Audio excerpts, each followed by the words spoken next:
Boa tarde a todos. Bem-vindos a mais um programa sobre maçonaria, fatos e curiosidades. Hoje a gente vai trazer uma história um pouco diferente, tem a ver com a maçonaria também, mas a gente vai abordar um assunto um pouco diferente, que é sobre o hino nacional. Muitos conhecem apenas a versão que é tocada hoje, que é cantada sobre o hino nacional, mas desconhecem a sua história e como ela evoluiu até chegar no hino de hoje. Então, para isso, eu trouxe aqui um colega meu, o professor Celso Giancarlo. Seja bem-vindo, professor. Obrigado, professor. O professor Celso é coordenador dos cursos de extensão da pós-graduação da Uninter e um grande conhecedor de história também, gosta de história, né, e se propôs a vir aqui conosco a falar hoje sobre o hino nacional. Gosto bastante, é um prazer estar aqui participando do programa, agradeço bastante o convite, professor, e principalmente para a oportunidade de falar de algo que é tão familiar para as pessoas e muitas vezes passa a história, né, por trás do hino nacional, que é uma história muito rica, é uma história assim complexa, né? Passou por várias etapas, vários momentos. Muitas vezes, né, isso passa desapercebido e é a própria riqueza, né, de um dos símbolos nacionais, né? É algo bem interessante e pertinente nós trazemos aqui no programa. A gente sempre traz alguma coisa que é relevante para o cenário ou da história nacional, da história mundial, e algum fato que esteja relacionado com a maçonaria. Sim. O hino nacional tem alguma coisa a ver com a maçonaria? Aí o professor é que vai ter que nos dizer. Aí o professor que vai ter que falar dessa parte. Então nós podemos ir falando conforme a gente discorrer na história. Exatamente. Porque daí a gente pontua quem era maçom, quem não era, quem contribuiu e quem deixou de contribuir. Né? Aí nisso a gente já pode falar que a primeira versão do hino nacional não é essa que o pessoal conhece, correto? Sim e não, né, professor? E qual é a parte sim e qual é a parte não? Sim e não. O que se manteve, né, ao longo do tempo foi praticamente a linha melódica do hino, né? Apesar, né, de ao longo do tempo ter ocorrido algumas mudanças, né, na melodia, a letra, nós também vamos entrar um pouquinho mais, né, nesses detalhes adiante, mas a melodia em si, ela permaneceu a mesma, né, ao longo do tempo. A primeira versão, a versão primitiva, digamos, né, a primeira versão realmente do hino nacional, ela foi composta e era muito relacionada, né, com a figura do imperador Dom Pedro I, né? Ela foi composta ali na época. Que era maçom. Então vamos já pontuando, que era maçom. No Pedro I, né, ele era, né, um maçom, né, junto, né, com José Bonifácio. José Bonifácio, né? com Salves Ledo. Exatamente, né? Mas a primeira aparição realmente de destaque, a aparição relevante do hino nacional é até engraçado a gente dizer, né? Mas ela foi feita, ele foi executado no momento em que o imperador Dom Pedro I estava deixando o Rio de Janeiro, depois da abdicação e de todos aqueles problemas, né, problemas políticos que levaram ele a abdicar em nome de seu filho, né? Exatamente, ele abdicou, foi embora para Portugal e ali no momento, né, que ele estava deixando o Rio de Janeiro, né, foi executado no Cais do Porto uma versão que era, digamos, meio que não tão de acordo, né, com a figura do Dom Pedro I. Né, possuía uma letra, não sei se... Nós temos até a letra para colocar aqui. Né, Isso, vamos mostrar para o pessoal então, porque essa é a parte que normalmente a gente desconhece, na história não é mostrado para nós. Exatamente. Né? Então a gente pode até mostrar ali a letra. Que eu acho que já está transmitindo, né? A melodia era praticamente a mesma que nós temos hoje, né? A melodia de Francisco Manuel da Silva. Francisco Manuel também da maçom, Silva. Então a melodia foi dele, maçom. Inclusive tem uma curiosidade, né? O Francisco Manuel da Silva, ele é o patrono da cadeira número 7 da Academia Brasileira de Música.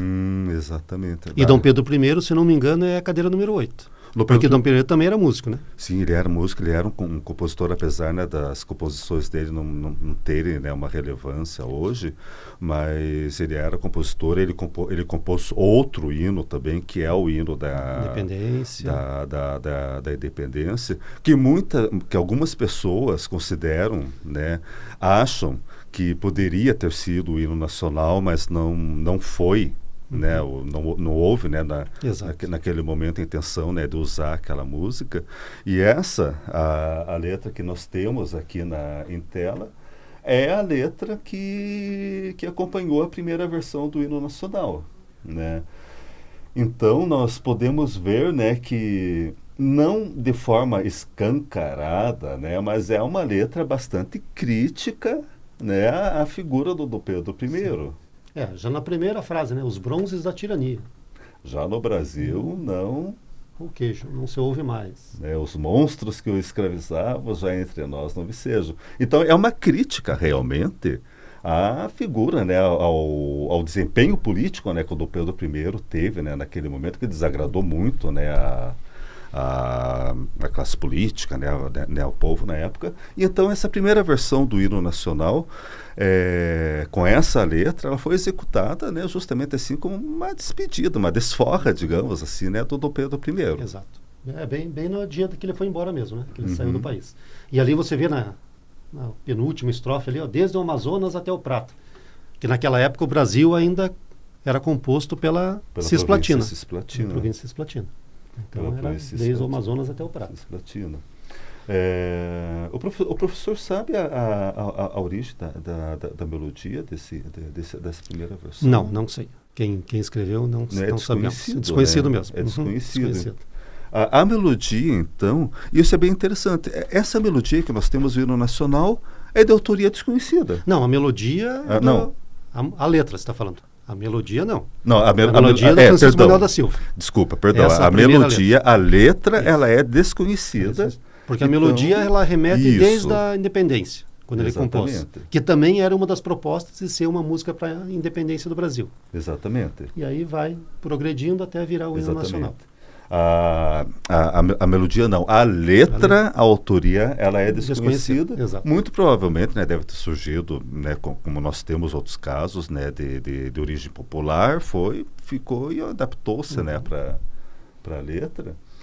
E daí, né, nós temos também o desdobramento, né, a segunda letra. A segunda letra. Que vai para 1841 já. Isso. Ligada ao Dom Pedro II. A Dom Pedro II, quando ele assumiu o trono. Exatamente. Que é essa que nós temos em tela. O professor quer falar? Eu posso... Só para mostrar que aqui ele tira aquela versão que existia de Dom Pedro I, da monarquia. A versão crítica. Aquela crítica. E, na verdade, eles reconhecem, né? Negar de Pedro as virtudes, seu talento escurecer. É negar como é sublime da bela aurora ao romper. Na verdade, ele está remetendo ainda, ali na segunda parte, ao grito do Ipiranga, né? Exatamente. E ainda fala desde o Amazonas até o Prata. Ainda continua, né? Do Amazonas até o Prata. Nessa ocasião, a província Cisplatina já tinha ido embora, se não me engano, mas, né, aquela ideia. Essa segunda versão do hino nacional, com esta letra, mas, né, usando a melodia original, ela foi usada, vinculada à ideia da questão da maioridade de Dom Pedro II. Porque quando Dom Pedro I saiu, o imperador, né, o Dom Pedro II, era muito jovem e havia inclusive uma cláusula na Constituição Imperial da época que estabelecia, se não me engano, 18 ou 21 anos, acho que 21 anos, não tenho certeza, para que o Dom Pedro II pudesse assumir o trono. E o Dom Pedro II, na ocasião, tinha 4 ou 5 anos. Isso. Ele era uma criança, né? Então ele não podia, né, assumir o trono de acordo com a Constituição, que daí houve, né, o período da regência, né, com todas aquelas conturbações políticas e as revoltas que houveram na ocasião. Então havia uma preocupação muito grande, né, com a integridade do Brasil, a integridade do Império, e daí eles começaram a tramar pelos bastidores, não, vamos colocar logo o Dom Pedro II. E que houve, né, que foi o golpe da maioridade, né, o chamado, né, golpe da maioridade que coroou ele como imperador antes, né? E essa letra com a melodia, ela ficou muito associada com esse esforço, né, de colocar o Dom Pedro II, né, como imperador mesmo, de coroar, né? E foi muito usado, né, na ocasião, justamente assim, de uma forma quase que panfletária, quase propagandística, né, da figura, né, do Dom Pedro II. Então as pessoas cantavam, né, essa letra em apoio justamente à questão, né, da maioridade, de transformar. Então é por isso que nós temos, né, essa primeira estrofe, principalmente, né, que diz negar de Pedro, no caso do Pedro II, as virtudes, seu talento escurecer, é uma forma, né, de apoio à questão da maioridade do Dom Pedro II. Né? É que quando o Dom Pedro I ele sai do Brasil, que ele abdica, é por causa das brigas políticas entre Gonçalves Ledo e José Bonifácio, principalmente. Né? Aí José Bonifácio fica cuidando do Dom Pedro II, mas as brigas continuam, né? Aquela briga entre, nós temos que ser um país monarquista, um país republicano, ou um país, a independência já tinha sido conseguida. Só que o problema é que Bonifácio ele via que ele tinha medo que se fizesse uma república naquela época, o Brasil se desmembrasse, assim como aconteceu com os demais países da América Latina, que deixaram de ser uma grande união e virassem pequenos países. Então essa era uma das brigas de José Bonifácio, que ficou como tutor, né, de Dom Pedro II. A figura do Pedro II, né, uma figura monárquica, ela era muito representativa da unidade nacional. Né? Então, a questão, né, de centralizar, de ter, né, a figura, né, de uma pessoa que já tinha, né, uma pessoa representativa, né, da tradição monárquica, da integridade, né, do território, foi muito importante. O Dom Pedro II era maçom, professor? Dom Pedro II, não. Não foi iniciado, só o pai. Dom Pedro II não era maçom. Apesar que ele fez muito mais pelo país, né? Já fizemos uma rádio sobre isso aqui. Sim, ele trabalhou muito pelo Brasil, né? Então, Dom Pedro II foi um governante excepcional. Excepcional, exato. Excepcional. Mas me diz uma coisa, você conseguiria cantar essa música naquela época? Não. Por que não? Tem um porém aí, né? Nós temos temos um pequeno porém aqui, que é o fato de que praticamente ninguém conseguiria cantar essa música. Aí tem um aspecto um pouco técnico, né? Um aspecto um pouquinho mais... Porque a melodia, se nós pegarmos a melodia e a letra da música... Né? A letra da música, a questão das vogais, que é a parte técnica disso, né? As vogais, o uso das vocais, a entonação, o tempo musical, ele exigia, né? Exige ainda, né? Porque essa versão ela é conhecida, um conhecimento vocal um pouquinho acima do conhecimento que com uma pessoa, né, uma pessoa comum, leigas, digamos assim, uma pessoa leiga, exatamente, não possui. Então, assim, praticamente apenas pessoas que têm conhecimento de canto lírico, da técnica vocal, que consegue cantar essa música da maneira correta. Né? A letra da música, o uso, né, das vogais junto com a melodia, ela exige um preparo, assim, que uma pessoa leiga, assim, uma pessoa que não tem aquele conhecimento vocal. Não então é uma versão assim bem limitada realmente. Exatamente. Se nós pegarmos a primeira frase da versão atual com essa aqui, a gente vê que a frase atual é muito maior.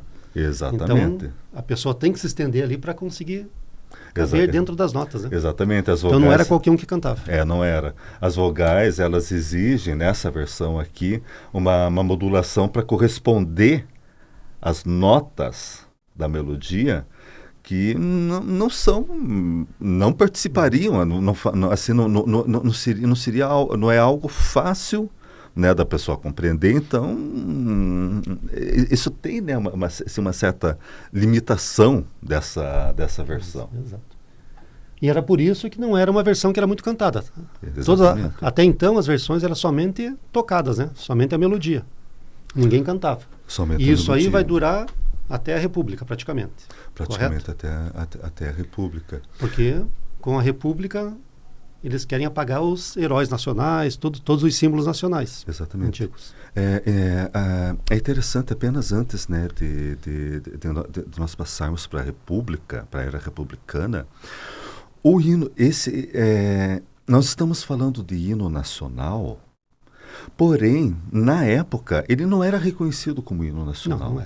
Era uma melodia muito relacionada. Como o professor comentou agora, a melodia ela era executada principalmente vinculada à figura do imperador. Então, sempre, né, no início dos trabalhos da Assembleia Geral, né, que era o Congresso Nacional na época, era executada então aquela melodia. Em ocasiões festivas, aquela melodia sem a letra, ela era executada. Então, ela era uma melodia associada à figura do imperador, associada à questão, né, da brasilidade, mas não era um hino assim considerado, né, oficializado como hino nacional. O que não é nenhum absurdo, né, porque essa questão de ter o hino nacional, por incrível que pareça, é algo recente. Relativamente recente. Havia melodia... a melodia, né, ela era atribuída, né, à figura do imperador e à figura, né, da nacionalidade, mas ela não era exatamente, né, assim, este é o hino nacional, né, brasileiro, tal. E, né, isso mudou realmente, né, o status, né, dessa melodia junto, né, com a letra, ele foi alterado, como o professor comentou, no advento da República. Exato. O que acontece? Instala-se a República, temos que apagar tudo que sobrou da monarquia, né? Para dizer que eles eram ruins e que nós aqui somos os bons da época agora. Uma nova era. Já demos um exemplo aqui quando eu fiz uma rádio sobre Curitiba. Nossa Praça Tiradentes não era Praça Tiradentes, era Praça Dom Pedro II. Exatamente. Na primeira semana após a República, troca o nome da praça. Nossas avenidas principais aqui, a Rua 15 de Novembro e a Rua Marechal Deodoro, era a Rua da Imperatriz e a Rua do Imperador, respectivamente. Né? Então, e isso aí não foi só em Curitiba, foi no país inteiro tentar apagar essa imagem. Houve esse movimento. A Lapa, se não me engano, se chamava Vila do Príncipe, se não me engano. Mas é um movimento, esse movimento, né, de adequação, né, dos símbolos nacionais, de adequação, né, do nome de ruas e praças e cidades, tal, é justamente, né, uma parte de reforço, né, da criação de uma nova identidade, de deixar de lado, né, aqueles ideais, né, a imagem monárquica. Exato. Realmente, né, que estava sendo, né, deixado para trás. Algumas coisas permaneceram, né, a gente sabe, né, que nem tudo foi, né, apagado, né, e a questão do hino também, ela foi bem importante nessa ocasião, justamente, né, para criar, né, fortalecer ainda mais aquela questão republicana. Então houve aquela discussão, o hino nacional, né, essa melodia aí era muito ligado ao imperador, é uma coisa antiga, vamos escolher o hino nacional. Né, vamos fazer uma coisa nova, já que tudo está sendo novo, já né, que a República está trazendo novos ares, né, para o país, então vamos também adotar um hino nacional que converse com essa nova visão política, essa nova visão administrativa, né, que nós estamos adotando, né, essa filosofia nova, né, a gente não pode, né, desassociar a República, né, do positivismo, tem toda essa questão, né, professor? Sim. Benjamin Constant era muito positivista e era maçom e foi um dos que incentivou a Marechal Deodoro a proclamar a República. O Marechal Deodoro era maçom? Marechal Deodoro, sim. Ele era maçom também, isso, né? Ele e o Floriano. E aí, também. Inclusive, nessa daí, como é que eles vão tentar tirar o hino nacional? Então, vamos fazer um concurso público para melhor melodia, vai ser o novo hino nacional. E a letra? A letra não tinha, era só melodia, né? Então, fizeram o concurso inicialmente para a melodia. Uhum. E aí diz a lenda que Dom Pedro II foi lá, Dom Pedro II não, Marechal Deodoro foi assistir os 4 últimos lá, os finalistas, e diz que quando ele sai, ele fala assim, ainda gosto mais da antiga. Eu acho que eu me lembro bem da frase, né, que ele saiu resmungando e disse, não gostei, preferi o antigo. Preferi o antigo, exatamente. Né? Marechal Deodoro, que diga-se de passagem, né, nesse momento ele já estava mais desgostoso do que animado com as questões republicanas, né? Talvez até por isso, né?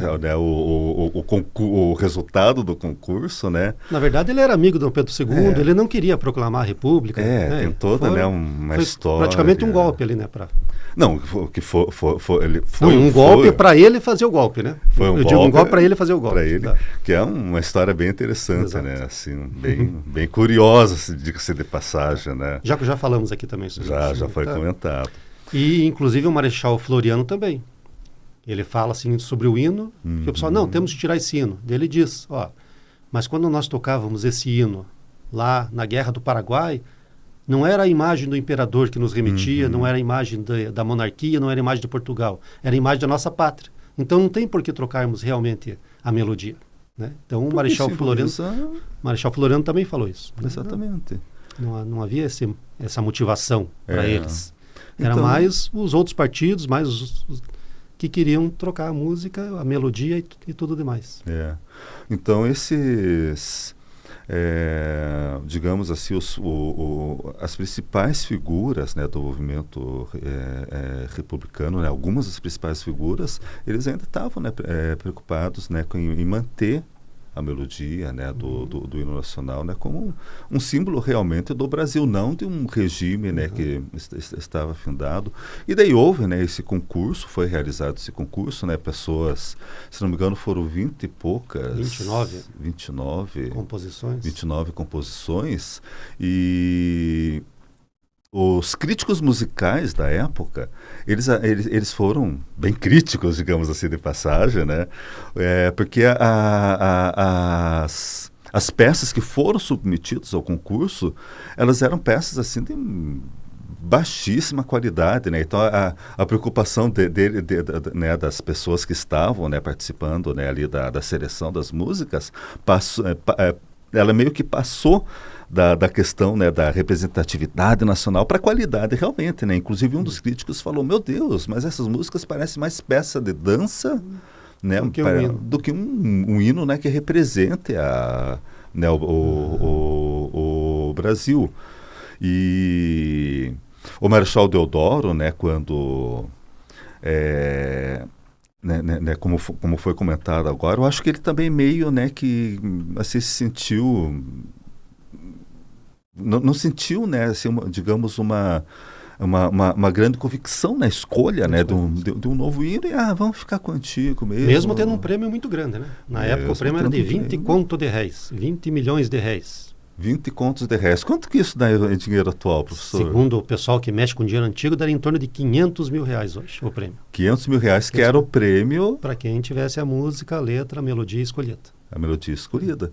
Só que teve uma melodia que foi escolhida, porque o concurso ele teve um vencedor. Vamos colocar na tela. Ele teve um vencedor com uma melodia nova. Isso, melodia e uma letra nova. Que diga-se... Pode falar. Que diga-se de passagem, é uma letra que também não é lá muito amigável, né? Não é. Ela não é amigável, tirando mas vira um samba enredo, não vira?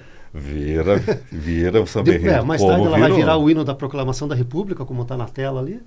E no refrão tem ali, liberdade, liberdade, abre as asas sobre nós. Que mais tarde vai virar da Imperatriz Leopoldinense, se não me engano. Da Imperatriz Leopoldinense, eu acho que 89.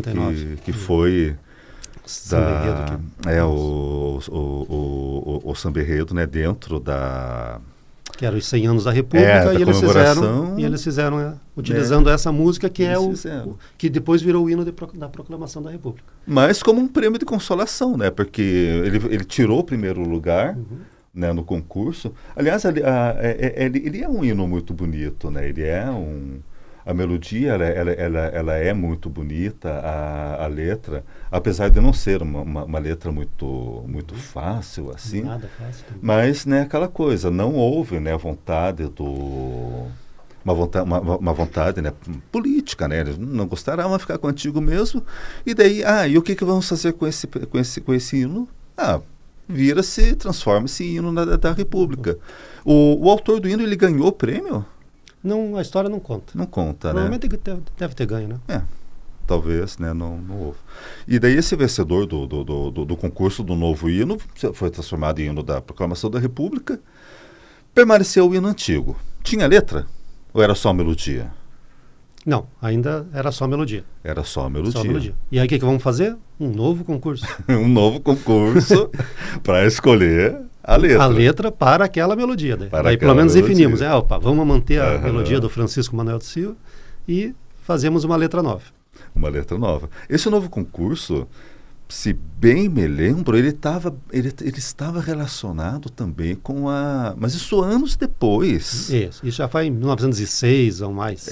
1906, acho que já estava, né, com a... Já havia saído naquele período turbulento, né, da passagem, né, da monarquia para a república. Precisamos, né, vamos retomar isso, né. E daí nesse momento houve, né, algumas controvérsias também, né, em relação, né, se precisa ter letra, se não precisa ter letra, se vai ser só executado. E daí foi feito, né, lançado, né, a proposta de um novo concurso. E houve, né, algumas pessoas ali nesse momento que tiveram... Esse, né, foi o que teve o chuncho? Digamos assim, houve digamos, a formação de um lobby. Um lobby para isso. De uma formação de um foi o Nepomuceno que contratou Joaquim Osório Duque Estrada. Uhum. Só que daí o que ele fez? Ele deu a melodia para ele e falou assim, quero que a letra encaixe nessa melodia. Que era a melodia antiga. Que é a melodia antiga. A melodia, né? Original. E ele falou assim, eu quero que a letra encaixe nessa melodia. E ao mesmo tempo ele foi no Senado, pegou um senador lá, falou assim, faça o projeto de lei que a letra tem que encaixar na melodia, para a gente fazer o concurso. E na época daí agora ia pagar somente 5 contos de réis para o vencedor. Somente não era mais 20. 5 contos de réis. 5 contos de réis. E o Nepomuceno, ele era inclusive um compositor Sim. Assim, bem ele foi atrás da melodia original para ter corretamente. Exatamente, ele fez, né, um trabalho. E ele faz essa frente, né? Então, chega para o Osório Duque Estrada e fala assim, faça a letra conforme isso aqui e você faça a lei para a gente poder aprovar essa letra. Osório Duque Estrada, que era, né, um poeta, né? Que era um poeta. E o amigo dele também, os dois eram amigos dele, né? E o amigo deputado, né? Então foi uma coisa meio... Teve chuncho ali, sim. né? Só que não aprovam a lei. Não aprova a lei, mas aprova o pagamento. Aprova o pagamento para o Osório Duque Estrada. Não adiantou nada sair da monarquia para a república. O chuncho continua. Continuou, né? Continuou o mesmo. E continuamos sem letra. E continuamos sem letra. Sem letra, mas ele recebeu, né, o seu din-din. O seu din-din. E a letra entra quando, professor? Então, o que acontece? O Nepomuceno, ele banca uma desperto, e ele pega essa letra e, como não existia uma letra oficial, ele começa a levar para os quartéis, para as escolas, para o pessoal começar a cantar. Uhum. Porque o que acontece? Diz a história que ele foi numa apresentação e cada banda tocou de um jeito diferente e uma melodia diferente, né? Ele falou assim, não, então vamos pegar essa aqui e vai fazendo por baixo dos panos. Teu quartel, tá aqui a letra, e foi disseminando aquilo, já que não conseguiu aprovar a lei lá em cima, ele começou por baixo. Que inclusive havia até de acordo, né, com a região do Brasil, assim, as pessoas cantavam versões alternativas, meio que... E daí o Nepomuceno, ele foi meio que, né, na esteira disso, já que todo mundo, tem uma versão aqui que é mais bonita, ela conversa melhor com a melodia, ela é mais fácil de cantar, ela é mais fácil de ser memorizada, o que é algo muito importante, e ele começou, né... Tem gente que não sabe até hoje, né? Mas tem gente que não sabe até hoje. Tem umas cantoras aí que não sabem, né? Tem, né, umas cantoras que esquecem a letra e tal, né? Mas isso, né... Então, daí ele faz esse trabalho de minar por baixo e disseminar esse conhecimento de forma que ficar uniforme o hino. Então, você vai numa escola, está cantando aquele hino, você vai no quartel, está cantando o hino. E aí eu não sei que ano, quem era o presidente da época, em 1921, 22, eu não lembro se era Afonso Pena? Não. Depois eu lembro o nome, faz tempo. E aí o que acontece? Eu sei que eles vão inaugurar a rádio no Brasil no dia 7 de setembro de 1922, para comemorar o centenário da independência. E houve toda, né? Inclusive houve, né, uma exposição internacional no Rio de Janeiro, que então, até então era a capital do Brasil, né? Então houve todo, né, um ufanismo patriótico, né, da busca, da construção, né, de alguns elementos.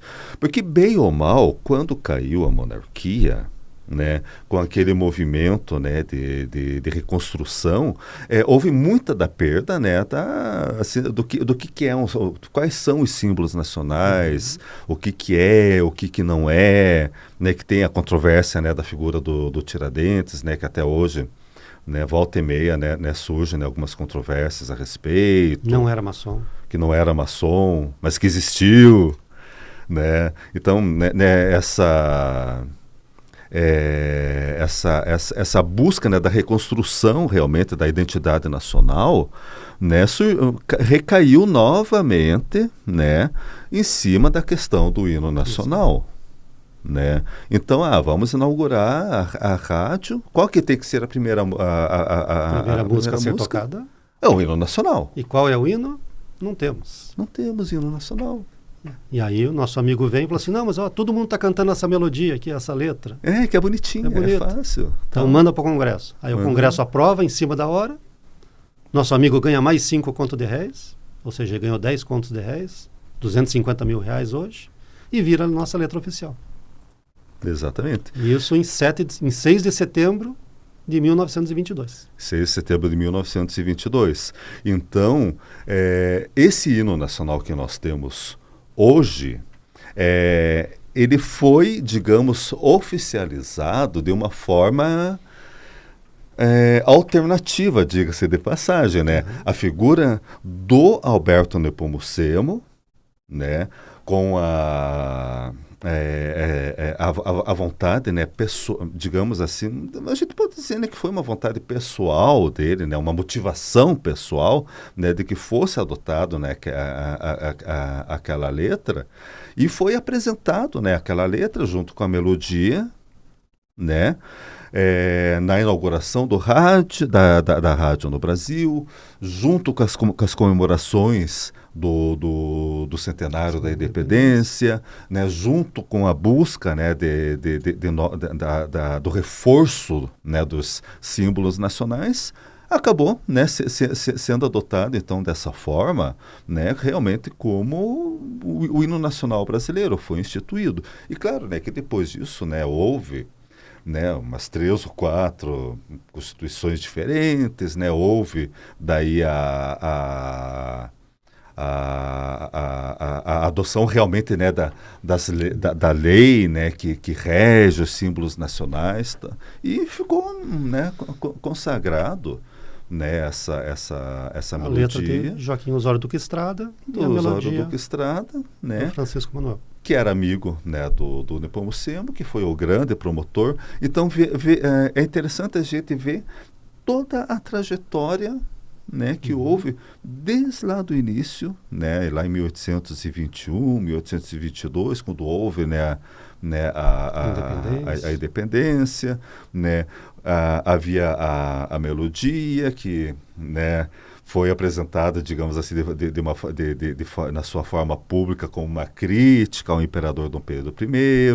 Depois a mesma melodia, né, que caiu no gosto popular, depois, né, foi usada como incentivadora, né, da figura do Pedro II, né, essa melodia incentivava os militares nas guerras. Exatamente, era a mesma melodia tocada, né, esse apelo patriótico, esse apelo, né, da brasilidade realmente, né, houve e ao longo do tempo também há várias, né, curiosidades assim relacionadas, né, à questão, né, da melodia. Se o professor me permitir, eu gostaria de comentar 3 curiosidades. Sim.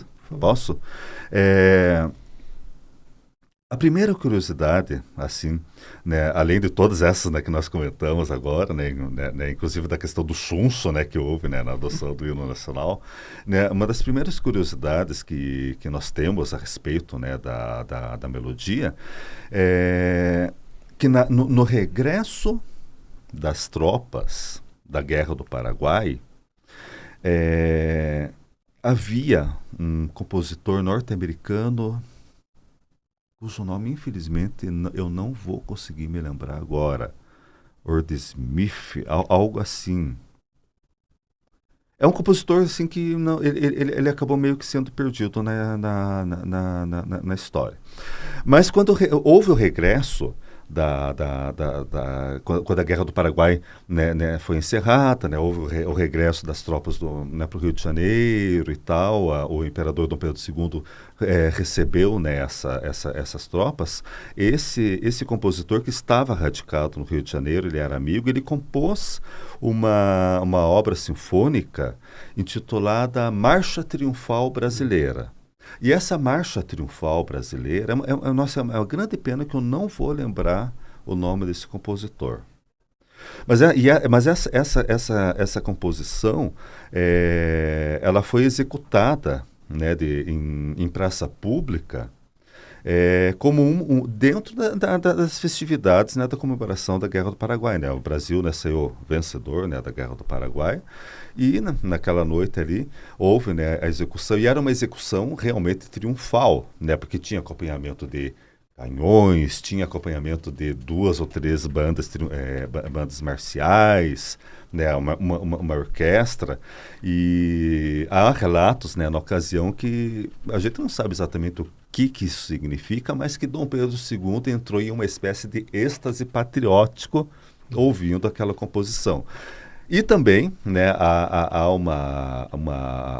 algumas pessoas que dizem, né, que alguns anos depois o Tchaikovsky, né, o compositor russo, que não tem nada a ver aqui com essa nossa história, né, mas que ele meio que se baseou nessa composição para compor a Marcha Solene 1812, que também, né, tem uma questão patriótica russa, né, Tchaikovsky era um compositor russo, né, e dizem, né, que foi baseado, né, nessa composição, que usava canhões e uma série, né, realmente era uma marcha triunfal baseada, essa composição, na melodia do hino nacional, né, e isso ilustra muito, né, o quanto essa melodia ela já era popular na ocasião. E depois, né, durante o regime militar foi proibido, né, porque a execução, né, dessa melodia, né, da Marcha Triunfal Brasileira, ela foi proibida porque não pode usar a melodia do hino nacional, é só... E, né, meio que caiu no esquecimento, né, recentemente ela foi resgatada. O nome, né, é Marcha Triunfal Brasileira. Uma outra curiosidade também é que naquele concurso, né, que foi feito na entrada da República, né, o concurso da escolha do novo hino, várias composições, né, foram, né, submetidas, 29, né, professor? 29 composições, né, algumas não eram muito legais, mas uma dessas composições ela ainda está firme e forte, além dessa, né, que foi, né, escolhida, né, que foi a campeã, né, que virou o hino da Proclamação da República. Uma outra ainda continua firme e forte aí, que é o hino do Estado de Santa Catarina. O hino do Estado, o hino atual do Estado de Santa Catarina foi uma das composições, das peças, né, que entrou no concurso. Não foi escolhida, né? Eles pensaram, não deu certo lá, vamos pegar para ser o nosso hino aqui, né, do Estado de Santa Catarina. E, inclusive, continua até hoje, né, com a própria letra, né, que foi submetida, e agora até recentemente, é um movimento bem recente, né, que está havendo, né, uma discussão que a letra desse hino diz que não tem nada a ver com o Estado de Santa Catarina, tem a ver com o Brasil, né? E eles meio que estão discutindo, vamos mudar, não vamos mudar, tal. Enfim, né? Ainda é... Só uma parte. Florianópolis Sim. É um dos exemplos da mudança do regime da monarquia para a república. Exatamente. Né? Porque Florianópolis é a cidade de Floriano. Porque era a ilha de Santa Catarina, depois virou Vila Nossa Senhora do Desterro, depois virou Desterro, e aí então Florianópolis, né? Uhum. Mais uma remanescente aí da República. Exatamente. E a terceira grande curiosidade, eu acho que o professor até vai conseguir falar melhor disso, também tem a ver com o Estado de Santa Catarina. Florianópolis, que foi descoberta, né, uma versão, ainda mais uma versão mais alternativa, né, do hino nacional. Escrita por Machado de Assis. Ninguém mais, ninguém menos do que Machado de Assis, descoberto em Florianópolis, né? Foi publicado lá num jornal da época, 1867, que Machado de Assis iria fazer a sua apresentação e ao final ele ia tocar a sua versão do hino nacional. Então tem uma versão também dele que não foi para os concursos, não ficou conhecida, mas os pesquisadores aí, virando os papéis nas bibliotecas, vão achando algumas coisas interessantes, né? Então essa é uma das letras. Essa versão em Florianópolis. Nós temos essa versão? Tem essa versão também para colocar na tela para o pessoal. Nós temos essa versão, né? É essa versão que nós temos. Não, essa é uma outra parte ainda. É outra curiosidade. Essa é a letra do Machado de Assis. Exato. Então essa aí foi em 1867, em Florianópolis. 1867, né? E é interessante porque essa letra, ela faz referências explícitas à figura do Dom Pedro II, a figura, né, do imperador. Machado de Assis, né, ele era, né, um grande admirador do Dom Pedro II e do próprio regime monárquico, né? Mas ela é uma letra que ela faz, né, ela busca já, e é interessante a gente ver que ela busca já consolidar vários, né, dos símbolos, né, que estavam, né, relacionados, né, com aquela questão do que é Brasil, o que não é Brasil. Nós temos mais ali, né, na tela, na segunda parte, por exemplo, nós temos ali, né, surge na terra da cruz, aquela questão, por exemplo, né, o Cruzeiro do Sul, né, a honra e a glória de Pedro, o Pedro, o imperador, que pode ser atrelado tanto à figura do Dom Pedro II como à figura do Dom Pedro I, que foi o fundador, né, dentro da... Mas nós temos, então, essa letra de Machado de Assis que ficou perdida durante muito tempo. Exato. Né? Isso aí é coisa recente, que foi encontrada recentemente. Né? Ninguém nunca tinha ouvido falar. E no slide anterior, se puder... Que é outra das curiosidades outra que nós temos. Exato. O hino nacional, nós temos aquela primeira parte que é só instrumental. Exatamente. Né? Então fica um tempinho lá, depois nós começamos a cantar. Aí, quem foi? O governador lá da província do Rio de Janeiro, em 1880, que fez essa estrofe para aquela primeira parte. Dentro ainda do regime monárquico. Dentro 1880, ele foi governador lá em 79 e 80. Então foi dentro antes ainda, né? monarca. Que o início, né, que hoje nós temos, né, apenas uma instrumental, né, inclusive isso tem um nome que se não me engano é fanfarra de abertura, acho que tem uma coisa assim, que é aquele paparararam, paparararam, e essa melodia, né, o governador, né, o presidente da província, né, da época, né, ele resolveu, tá meio vazio, vou colocar uma letra aí nesse... Mais um pedacinho aí para a gente ter o que cantar. E é bem interessante, né, que se a gente ver, nós lendo a letra, ela conversa de uma forma tão bonita e tão encaixadinha, né, com a parte do né, com essa parte musical que realmente dá a impressão. Quem tiver curiosidade pode procurar na internet e acha alguns cantores cantando essa música ali. A gente não pode colocar aqui, mas na internet tem. É bem fácil. E é isso que o Giancarlo falou, né? Encaixa perfeitamente, né? Não é preciso nem ter fazer muito esforço para ver, né? Espero o Brasil, que todos cumprais com o vosso dever, e após brasileiros sempre avante. Então ela conversa de uma forma tão bonitinha, tão encaixada, cara. Mas não pegou. Não pegou. Porque daí quando o Osório Duque Estrada fez a letra dele, isso aqui morreu também, ficou de fora, né? Ficou, né? Ficou de fora. Então essa era outra curiosidade para trazermos aí. Outra curiosidade, mas essa estrofe inicial, né, essa que nós estamos vendo aqui, ela ainda permaneceu assim de uma forma bem informal, que inclusive, né, quando nós estávamos vendo, né, É uma pena que não é possível transmitir. Mas uma das pessoas assim que manteve, né, viva isso, inclusive era uma senhora lá de...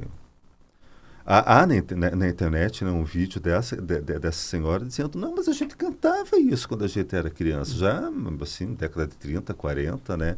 Então, em alguns momentos, né, houve, né, a preservação, né, Mas dessa depois estrofe inicial. aí vão vindo as leis, os regulamentos, né? Então, a regulamentação. a última, acho que a última lei, inclusive, é de 71, né? Que fala sobre os símbolos nacionais, que tem o hino nacional, a forma que ele tem que ser tocado, militar tem que estar nesse sentido, incontinência, homens têm que estar descobertos, não pode ficar de chapéu. Exatamente. Coisas que, hoje em dia, poucas pessoas observam e respeitam, né? Infelizmente. Infelizmente. E isso também é interessante, nós trazemos aqui, que há toda uma legislação, há toda uma regulamentação, né, que de forma oficial, em eventos oficiais, isso é obrigatório, né? Por exemplo, né, quando quando o hino ele é executado, né, em instalações militares ou em eventos oficiais, né, que há figuras, né, representativas, por exemplo, o governador, o presidente, ele deve ser tocado, executado, né, de uma determinada forma, né, com as pessoas, né, militares sempre em incontinência, os demais em sinal de respeito, sem cobertura, então, né, as duas estrofes, inclusive a lei fala isso, tem que trocar as duas partes as duas estrofes, não, as duas partes do hino. Normalmente o pessoal toca uma parte só e não, tá bom, chega, vamos parar por aqui, né? E a proteção também relacionada, né, com a letra, com a melodia, mas, né, de uso popular, né, a gente vê, né algumas coisas estranhas, né? Algumas coisas, no mínimo, estranhas, né?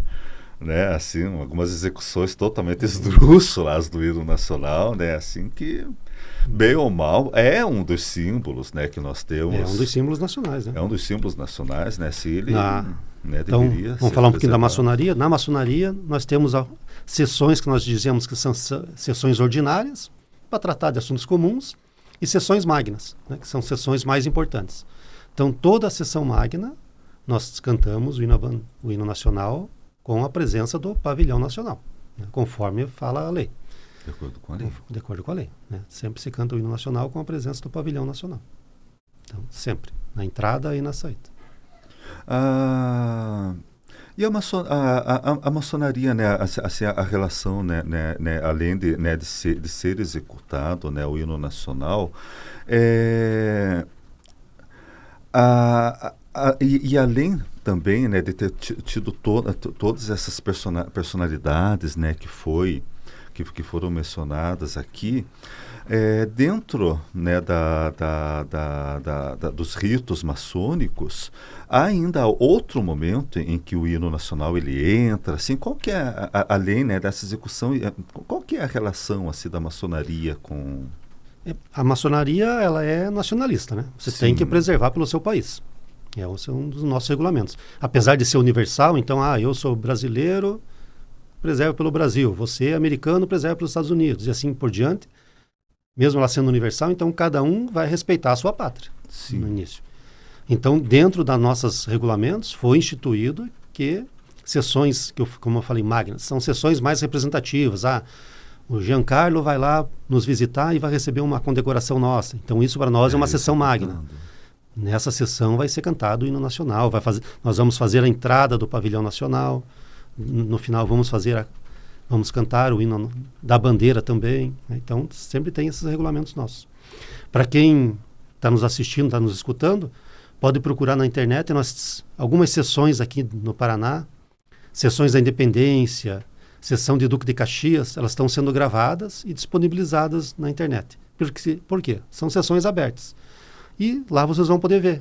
Tem a entrada do pavilhão nacional, normalmente, tipo na Duque de Caxias, que é uma sessão para militares também, não só para militares, mas tem presença de militares, então sempre entra um maçom e um militar junto, marchando com a bandeira, coloca lá, cantamos o hino.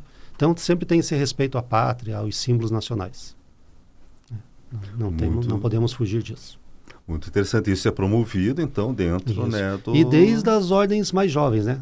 Maçons mais velhos, temos os demolei, que é dos 12 aos 21 anos, temos os escudeiros, que vêm dos 7 aos 12. Então, todas essas ordens é ensinado esse patriotismo, desde o início. Isso é muito importante dentro da maçonaria. É o amor aos símbolos nacionais, né? Exato. Diga-se de passagem, né, qualquer pessoa, né, deveria ter. Deveria ter, né? Mas às vezes, né, infelizmente, né, por motivos diversos, né, é assim, até interessante. Quando eu era criança, a gente cantava hino nacional, né? Exatamente. Eu não sei agora se há ainda, né? Existe obrigatoriedade. Existe uma lei de 2009 que obriga a cantar o hino nacional em escolas públicas pelo menos uma vez por semana. Mas não sei se é feito, né? Eu desconheço. Eu não sei. Mas o desconhecimento, né? Assim, talvez até, né, assim, a história é interessante e tal a gente saber isso, né, tudo, mas o desconhecimento às vezes, né, do próprio hino, né, da própria letra. E aqui a gente tem realmente, né, devemos destacar a importância e o valor, né, que a própria maçonaria tem, né, realmente na preservação, né, não apenas, né, do respeito, né, ao hino nacional, ao pavilhão nacional, né, como o professor mencionou, mas outros símbolos, outras tradições que dizem respeito, né, a todo brasileiro. Exato. E eu acho que é importante, né? Isso que nós fazemos aqui, ó, que nós trouxemos hoje também. Nós temos que mostrar a história, porque o povo brasileiro, principalmente, ele é muito fraco na história da sua cidade, do seu estado, do seu país. E é importante você saber de onde veio para poder saber para onde vai, né? Isso aí um professor meu falou muito antigamente, ó, se você for nos Estados Unidos, dentro do Ministério da Economia, lá junto com o ministro da Economia, tem um historiador. Porque o cara tem que saber a história dos países para saber como eles funcionam, como aquela economia está se direcionando, né? E isso não vai só para a economia, para tudo, né? Então a gente precisa saber de onde nós viemos, desde a nossa sementinha lá, se nós quisermos saber para onde nós vamos, se queremos ser uma grande nação, falando de patriotismo. Infelizmente há questões assim, né, de cunho mais educacional, ideológico, assim, que não vem muito, né, dentro aqui da nossa proposta, né, mas conhecer, né, os símbolos, né, nacionais, ele vai nos levar muito também para a questão, né, do conhecimento da própria terra, né, das origens, das nossas origens, né? Então, o hino nacional, por exemplo, ele não é apenas ali uma música, representa isso, representa aquilo. Não, ele diz respeito a tudo aquilo que representa o que é ser nação, brasileiro, né? O que é, né, ser brasileiro. Isso é importante que nós fazemos aqui, né? A gente está jogando uma sementinha, mostrando um pouquinho, em cada programa desse, mostrando o que tem por trás, né? Acho que tá bom, né? Chega de curiosidades? Sim, deixou uma na manga? Não, acabou, né? Eu acho que não, né? a gente poderia, né, ainda dizer há muito mais que nós poderíamos, né, falar sobre, né, o hino nacional, mas eu acredito, né, que esse histórico, né, que foi apresentado aqui no programa, acredito realmente, né, que já pode servir realmente, pelo menos, né, para que as pessoas, né, possam ter assim, um interesse, uma curiosidade realmente, mais, né, uma curiosidade, né, de saber, né, e que comece por aí e vá para outros símbolos nacionais. Como nós falamos, né? Quem se interessar ali, procure o canto lírico do hino nacional. Exatamente. Na internet e vai achar. Aquela estrofe perdida ali também vai ter. Marcha Triunfal Brasileira. Faz parte da nossa história, né? Então, exatamente. Fica essa pequena semente que para o pessoal ir lá pesquisar e aprender um pouco mais. Exatamente, professor. Ok? Então, acho que vamos parar por aqui hoje, João. Vamos. Então, tá bom. A contragosto, mas vamos, né? Porque... Próximo trazemos mais curiosidades. Exatamente. O Então, tempo... Ok. Ux. Então, obrigado pela presença, Giancarlo. Eu que agradeço. Obrigado a todos que nos acompanharam aqui hoje. Né? E fica essa sementinha ali. Vão lá, pesquisem um pouco mais, procurem na internet, vocês vão achar essas melodias. Vão achá-las bastante interessantes, no mínimo, né? E é isso. Vamos tentar preservar a história do nosso país, a nossa memória. E cada vez mais tentar ser um país melhor também. Um abraço a todos.